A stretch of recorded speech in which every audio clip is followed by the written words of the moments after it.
السلام علیکم ورحمۃ اللہ وبرکاتہ۔ اعوذ باللہ من الشیطان الرجیم، بسم اللہ الرحمن الرحیم۔ ان اللہ هو الرزاق ذو القوة المتین۔ یقیناً اللہ تعالی اپنے فضل و کرم سے بے حساب روزے دینے والا ہے اور بہت ہی بھاری طاقت والا ہے۔ جب کوئی بندہ اللہ تعالیٰ کا خوف اور اس کا ڈر قلب و جگر میں جاگزین کر کے رزق حلال تلاشنے کی کوشش کرتا ہے تو یقیناً اللہ تعالیٰ اسے عطا کرتا ہے، نوازتا ہے۔ اور جب کوئی بندہ حرام ذرائع سے رزق کمانا چاہتا ہے تو اللہ تعالیٰ اس کے لیے اسے بھی میسر فرما دیتا ہے۔ ایک بندہ جس کا اس بات پر ایمان اور یقین ہے کہ دنیا فانی ہے اور رزق دینے کی ضمانت اور گارنٹی اللہ تعالیٰ نے لے لی ہے اور وہ ہر مشکلات اور آزمائشوں سے نبرد آزما ہو کر اس کے حلال حاصل کرنے کی کوشش کرتا ہے تو اللہ تعالیٰ کا وہ قریبی بندہ بھی بن جاتا ہے اور اللہ تعالیٰ اس کی محتاجیاں بھی دور کر دیتا ہے۔ یقیناً میں پہلی بار تجارت کی دنیا میں اترا اور ایک چھوٹی سی دکان میں نے ڈالنے کے بعد بہت سارے مشکلات اور پریشانیاں، آزمائشیں سامنے آئیں، خاص طور پر اس کفرستان ملک کے اندر جہاں بہت سارے لوگ اور بہت ساری کمپنیاں جس کے چلانے والے مسلمان ہیں، ان کے یہاں بھی بہت بڑی پریشانیاں ہیں۔ لیکن آزمائشیں رزق کے بارے میں آتی ہیں اور بہت بڑی بڑی آزمائشیں آتی ہیں، کبھی بھائیوں کی طرف سے، کبھی بہنوں کی طرف سے، کبھی سماج کی طرف سے، کبھی ماحول کی طرف سے بہت بڑی پریشانیاں آتی ہیں۔ بسا اوقات انسان گھبرانے لگتا ہے، پریشان ہو جاتا ہے کہ کیسے وہ اپنے بچوں کا پیٹ بھرے، اور جو شاید اس پریشانی میں بالکل پریشان ہو جاتے ہیں وہ کسب حرام کی طرف رخ کر لیتے ہیں۔ آج تجارتی کاروبار میں قدم اٹھانا، معمولی تجارت یقیناً اور حرام سے بچانا یقیناً بڑی پریشانی ہے۔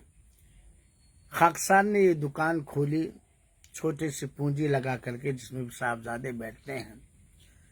سب سے پہلے مسئلہ آیا کہ بھائی یہ پرچون کی دکان جنرل اسٹور ہے، مختصر بہت چھوٹے پیمانے پر، یہاں گٹکا، پان، سگریٹ، بیڑی نہیں بیچو گے تو آمدنی نہیں ہوگی، کسٹمر نہیں آئیں گے۔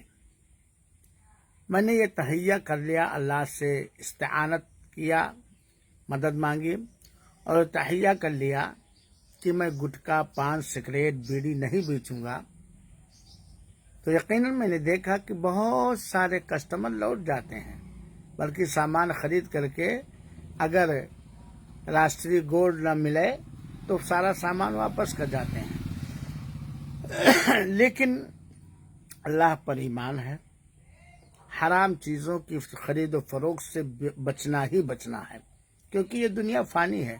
اور آج تک میں نے اس میں گٹکا، پان، سگریٹ، بیڑی وغیرہ نہیں رکھا، تمباکو وغیرہ نہیں رکھا ہے، اور الحمدللہ دال روٹی اس دکان سے چل جاتی ہے الحمدللہ۔ کہنے کا مقصد یہ ہے کہ میرے مسلمان بھائیوں، ساتھیوں، تجارت حلال چیز کی کرو اور حلال ذریعے سے کرو۔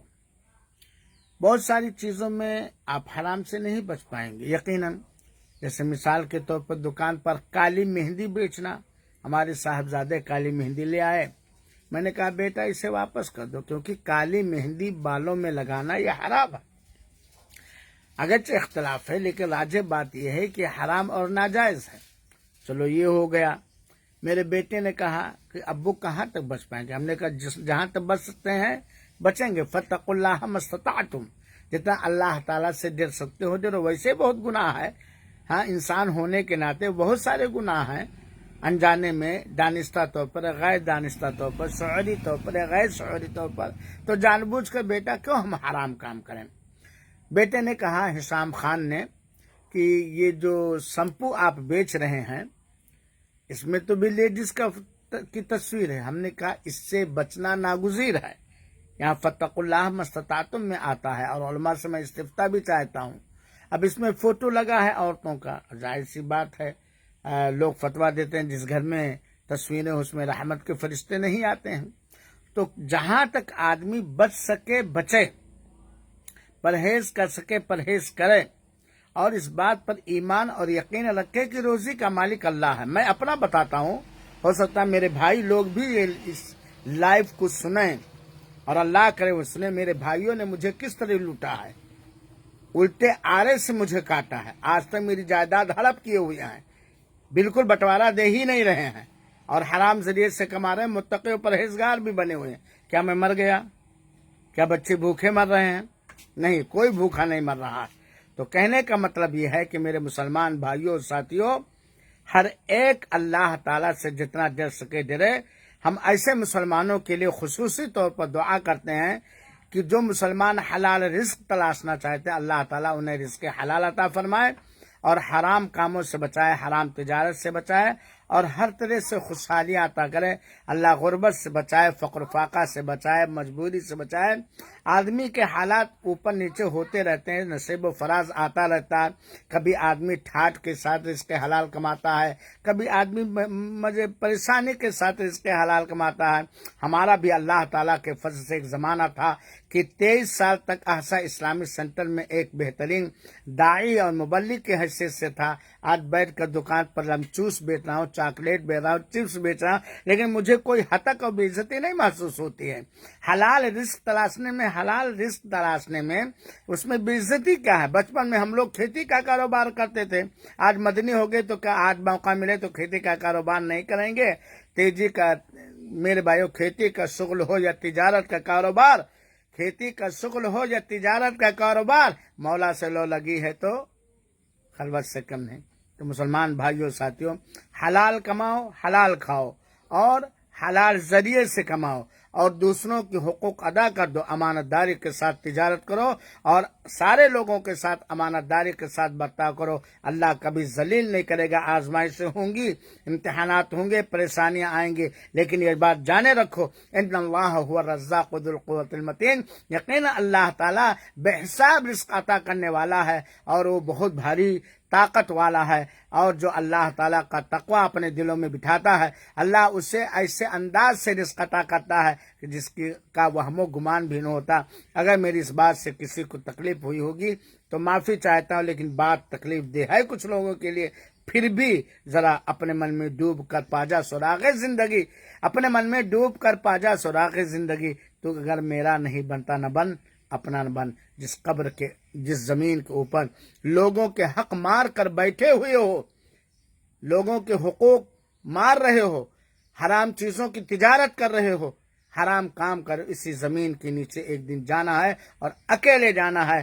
کوئی کسی کا پوسانے حال نہ ہوگا. اللہ ہم سب کو صحیح سمجھ دے. آمین. جزاک اللہ خیر.